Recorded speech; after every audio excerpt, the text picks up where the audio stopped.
नमस्कार दोस्तों, all TT तैयारी चैनल में आप सभी साथियों का फिर से एक बार स्वागत है। दोस्तों, आप सभी को मैं सोशल साइंस, सामाजिक विज्ञान, एसएसटी इनका प्रैक्टिस सेट दे रहा हूं लगातार। इससे पहले मैंने 2 प्रैक्टिस सेट आप सभी को दे दिया है और पहले से मनोविज्ञान, सीडीपी और साथ में आपका एनसीईआरटी जो बुक है उसका चैप्टर बाय चैप्टर मैंने वीडियो बना के ऑल टीटी तैयारी चैनल पे अपलोड कर दिया है। साथ में संस्कृत, यदि आपने भाषा है लैंग्वेज फर्स्ट या 2 या फर्स्ट या सेकंड, तो उसके लिए भी मैंने 40 वीडियो आप सभी के लिए ऑल टीटी तैयारी चैनल पर उपलब्ध करवा दिया है। आप जा करके उस वीडियो को देख सकते हैं। आप ज़्यादा से ज़्यादा मार्क जो है वो सीटेट में उठा सकते हैं। तो अभी का जो हमारा प्रोग्राम चल रहा है वो है प्रैक्टिस सेट। डेली मैं आप सभी को प्रैक्टिस सेट देता हूँ और ये सोशल साइंस से संबंधित है। यहाँ से आपके 60 प्रश्न आएंगे और उसमें से मुझे पूर्ण उम्मीद है कि आप आराम से 30 नहीं तो 40 यहाँ से आप कर पाएंगे। और भी जो महत्वपूर्ण टॉपिक होगा उसको लेकर के मैं जरूर आऊँगा। तो साथियों, हम लोग आगे बढ़ते हैं और देखते हैं। पहला प्रश्न है आज का, रॉबर्ट क्लाइव जब 1767 में इंग्लैंड से मद्रास आया था तो उनका उम्र कितना था? आप यदि बुक पढ़े होंगे तो आपको पता होगा। इसका करेक्ट आंसर होगा आपका 18 साल। इसी प्रकार आगे बढ़ते हैं। एक बात और ध्यान रखिएगा, आपके रॉबर्ट क्लाइव 2 बार गवर्नर बना था। कितने बार? तो 2 बार रॉबर्ट क्लाइव जो है वो गवर्नर बना था। आगे हम लोग बढ़ते हैं। 22वां प्रश्न, रिचर्ड बेलेंजी या बेलेजली गवर्नर जनरल का समयकाल क्या रहा है?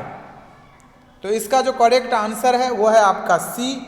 आपने यदि ढंग से बुक पढ़ा होगा तो आप आराम से इसका आंसर दे पाएंगे। रिचर्ड, क्या नाम है वो भी ध्यान से देख लीजिए। रिचर्ड वेलेंजली गवर्नर जनरल का समयकाल क्या रहा है? तो इसका जो करेक्ट आंसर है वो है आपका सी, 1798 से 1805। सी इसका करेक्ट आंसर है। आगे बढ़ते हैं हम लोग। 23वां प्रश्न आप सभी के सामने में, हैदर अली का शासनकाल खाली स्थान के बीच रहा है। ए बी सी डी आपके सामने में ऑप्शन है। अब इसमें से कौन सा सही है आप बताइए।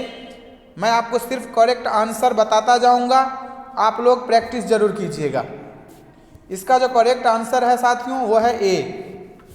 हैदर अली का शासनकाल 1761 से 1782 तक रहा है।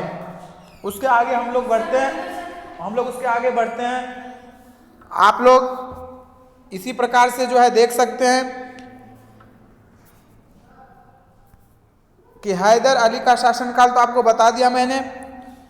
उसके बाद उनके पुत्र टीपू सुल्तान का शासनकाल 1782 से कब तक रहा था? इस प्रकार का प्रश्न आप सभी से मैं पूछ रहा हूं। आप लोग इसका आंसर कमेंट बॉक्स में जरूर दीजिएगा। यह आपके लिए प्रश्न है।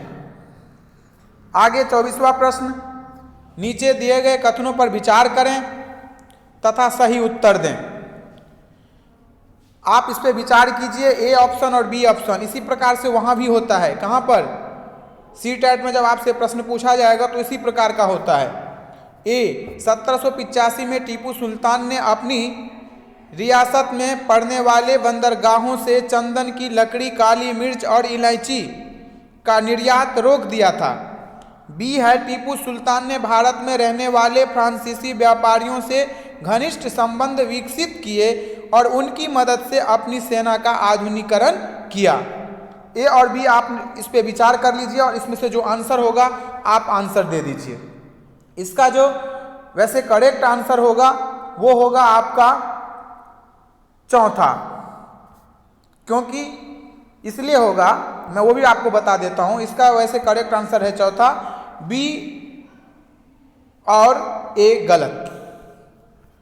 आप ध्यान से यदि देखेंगे तो 1785 में टीपू सुल्तान ने अपनी रियासत में पड़ने वाली बंदरगाहों से चंदन की लकड़ी, काली मिर्च और इलायची का निर्यात रोक दिया था।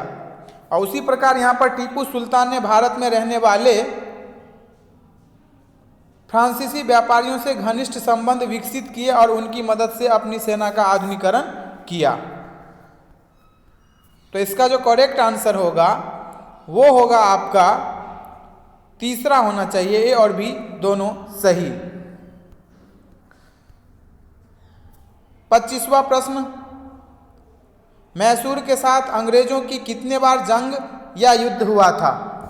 आप सभी के सामने में आंसर है ए बी सी, एक बार, दो बार, तीन बार और चार बार। इसका जो करेक्ट आंसर होगा वो होगा डी, 4 बार।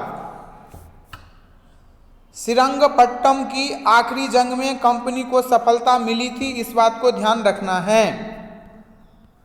26वां प्रश्न आप सभी के स्क्रीन पर, शेर ए मैसूर किसे कहा जाता था?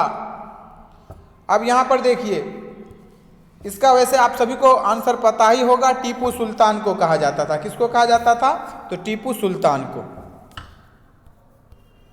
आगे हम लोग बढ़ते हैं। 27वां प्रश्न, पानीपत की तीसरी लड़ाई कब हुई थी? इसका करेक्ट आंसर होगा आपका ए। क्या होगा? ए, 1761 में। पानीपत की तीसरी लड़ाई कब हुई थी? तो 1761 में। 28वां प्रश्न हम लोग देखते हैं, कन्फ्रेंडेंसी का क्या अर्थ है? कन्फ्रेंडेंसी का क्या अर्थ है? 3 आपके सामने में आंसर जो है बिल्कुल अलग है। राजनीतिज्ञ, एक सभा और बागडोर, ये बिल्कुल अलग है। तो इसका जो करेक्ट आंसर होगा वो होगा सी, राज्यमंडल को कन्फ्रेंडेंसी बोलते हैं, कन्फ्रेंडेंसी। 29वां प्रश्न, दूसरा मराठा युद्ध कब हुआ था? आप लोग सोचिए जल्दी से, क्या होगा इसका आंसर? इसका करेक्ट आंसर होगा ए, 1803 से 1805 के बीच दूसरा मराठा युद्ध हुआ था। पहला और तीसरा मराठा युद्ध कब हुआ था? आपने यदि यही बुक पढ़ा है तो इसका आंसर कमेंट बॉक्स में आप जरूर डालेंगे। चलिए आगे बढ़ते हैं। 30वां प्रश्न, सर्वोच्चता की एक नई नीति किस गवर्नर जनरल के नेतृत्व में शुरू किया गया था? Option A Lord Dalhousie, B Richard Wellesley और सी है आपका वारेन हेस्टिंगस और डी है आपका लॉर्ड हेस्टिंगस। इसका जो करेक्ट आंसर होगा वो होगा डी, लॉर्ड हेस्टिंगस। अब हम लोग 31वां प्रश्न देखते हैं। नीचे दिए गए कथनों पर विचार करें तथा सही उत्तर दें। ए है आपका कि विलय नीति रिचर्ड वेलेंजली के कार्यकाल में चलाई गई थी और दूसरा है आपका रानी चेन्मा ने हथियार उठाया और अंग्रेजों के खिलाफ आंदोलन छेड़ दिया। अब पहला ऑप्शन है ए सही, बी गलत, दूसरा है बी सही, ए गलत, तीसरा है ए और बी दोनों सही है, चौथा ए और बी दोनों गलत है। कौन सा आंसर होगा इसका? बताइए। इसका करेक्ट आंसर होगा आपका दूसरा, बी सही और ए गलत। देखिए इसमें कुछ बात है वो मैं आपको बताना चाहता हूं। लॉर्ड डलहौजी के कार्यकाल में चलाई गई जो नीति थी उसके बारे में और साथ में जो है विलय नीति का क्या तर्क था कि यदि किसी शासक की मृत्यु हो जाती है और उसका कोई पुरुष वारिस नहीं है तो उनकी संपत्ति को हड़प ली जाएगी। ये था उसका क्या था? विलय नीति का प्रावधान, और वह भूभाग कंपनी का हिस्सा हो जाएगा। रानी चेन्मा को 1824 में गिरफ्तार किया गया था और 1829 में जेल में ही उनकी मृत्यु हो गई थी। किसकी? रानी चेन्मा की।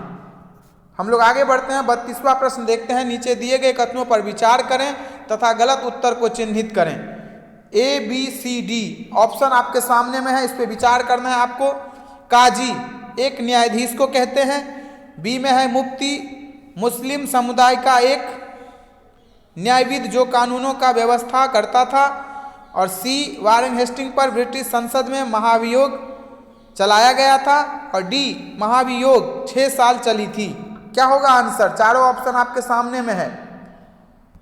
32वां प्रश्न आपके सामने में इसका करेक्ट आंसर है आपका पहला इसका करेक्ट आंसर है। ए बी सही और सी डी गलत। काजी एक न्यायाधीश होता है और मुफ्ती मुस्लिम समुदाय का एक न्यायविद जो कानूनों का क्या करता है, व्याख्या।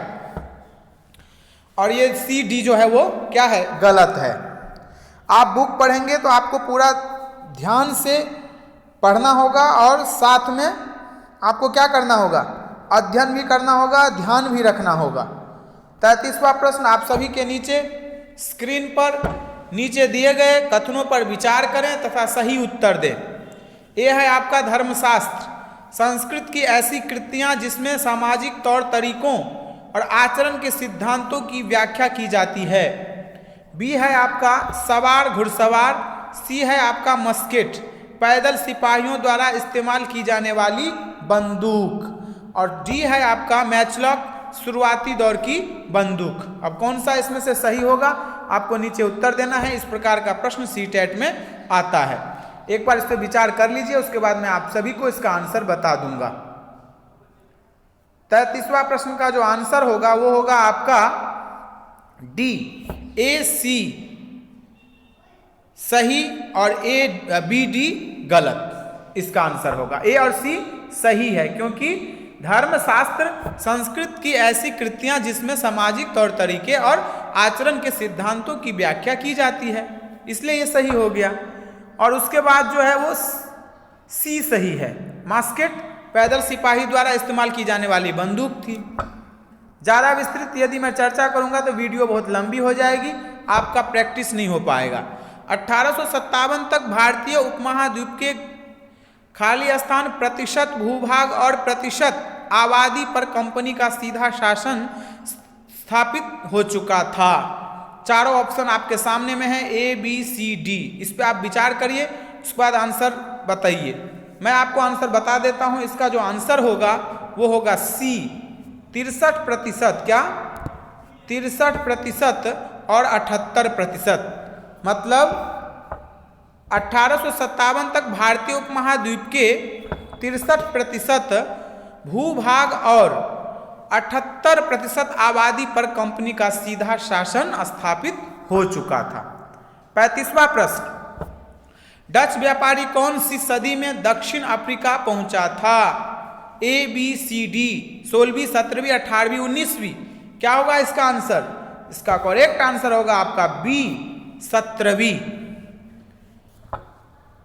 हम लोग आगे बढ़ते हैं। आप एक चीज हमें कमेंट बॉक्स में बताइएगा कि दास प्रथा का अंत कब हुआ था? आपके लिए प्रश्न है। अब 36वां प्रश्न, निम्नलिखित के जोड़े बनाइए।